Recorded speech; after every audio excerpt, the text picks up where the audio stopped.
I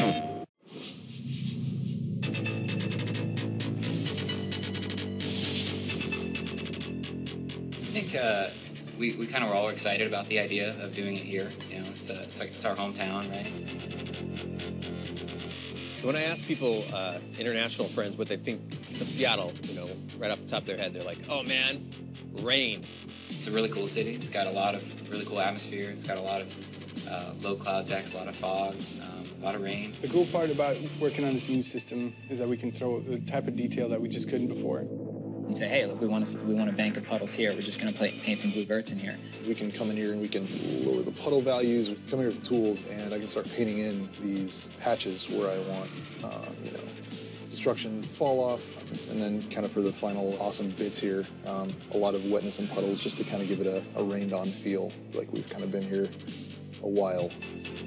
If it's super wet time of day, you'll see streaks of wet coming down the sides of the building, and we can control that too.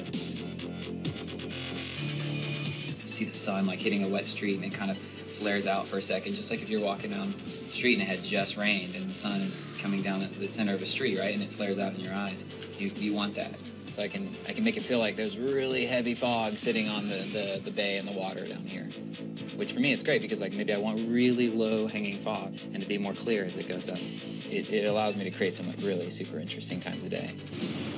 One of the features I'm most excited about is actually that share button, because we're, you know, of course going to use it for cool replays of all the fun physics stuff that happens. You know, you throw a smoke grenade at a tower, it collapses, it squishes like 4 guys. Then they get mad, send out a helicopter, the helicopter's shooting at you, it's exploding all these cars. But for me, I'm gonna be that boring guy who just has a bunch of gorgeous beauty shots, because the city looks so sharp that I could just see people stopping on top of a building and just kind of doing a little 10-second pan, just looking around and taking it all in. Being able to actually light an entire game for PS4 and make it, you know, look like the city that I live in, and it's awesome.